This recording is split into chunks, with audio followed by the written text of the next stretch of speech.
dowladdii kacaanka intaysan Soomaaliya qabsan ka hor maxaa Soomaaliya ka jiray ayaan rabaa dhowr arrimood bal inaan idinkaga sheego. Siyaad Barre waxaa ka horreeyay dowladda la yiraahdo dowladihii rayidka ayaa ka horreeyay. Waxay ahaayeen dowlado aan ciidan lahayn. Waxay ahaayeen dowlado aad iyo aad caan ugu ah musuqmaasuqa. waxaana Soomaaliya ka jiray 86 xisbi siyaasadeed doorashadii hadda ugu dambeysay ee Allah u naxariistay uu ku soo baxayay Cabdirashiid Cali Sharmaarke. 86 xisbi siyaasadeed ayaa Soomaaliya ka jirtay. reer walba 4 ilaa 5 xisbi siyaasadeed buu lahaa. maanta oo aynu 40 sano burbursanahay xataa Soomaaliya lagama heli karayo 86 xisbi siyaasadeed. intaan Cabdirashiid la dilin ka horna magaalada Muqdisho waxaa ka dhici jiray barnaamijyo waaweyn oo la xiriira in shaqaalihii dawladdu ay waayeen mushaarkoodii oo ay dawladdu markaasi ay lunsatay. dawladdii Cabdirashiid iyo dawladdii Aadan Cadaba musuqmaasuqu wuxuu ahaa wixii ugu weynaa oo Soomaaliya ka jiray. waxaana la oran jiray waa dhaqankii laga dhaxlay Talyaaniga ee tuuganimada iyo musuqmaasuqa ahaa. dadkuna waxay ku xaman jireen dawladahaasi rayidka ah inay ahaayeen dhashii gumaystaha ayaa la oran jiray. waxay dawladahaas ay ahaayeen dawlado lagu eedeeyo oo dhexda ka taagan eedame waaweyn sida in gobolka NFD markaasi ay dawladahaasi qaar ka mid ah ay saxiixeen oo dawladda Kenya ay markaasi u saxiixeen.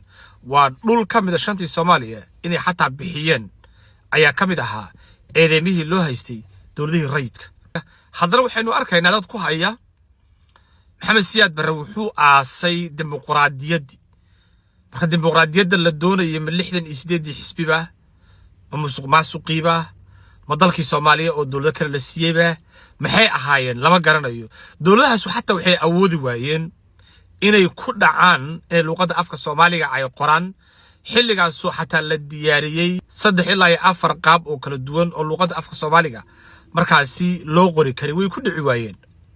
waliba Aadan Cadde Allah u naxariistay wuu ku dhici waayay inuu luqadaasi uu qoro sida ay sheegayaan dadka taariikhyahanada ah.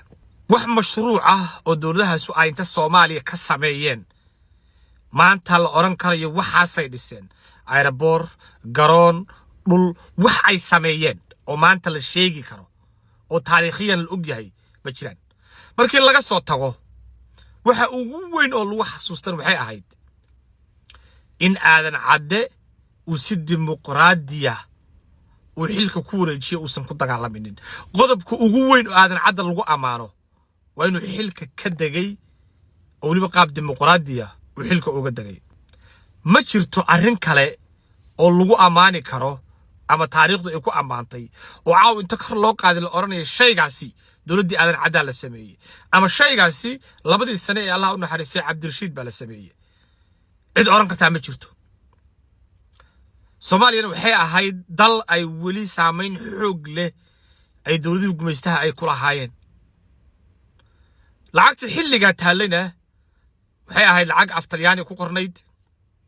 wax walba oo xilliga yaalina waxay ahaayeen wax Talyaanigu ay maamulaan.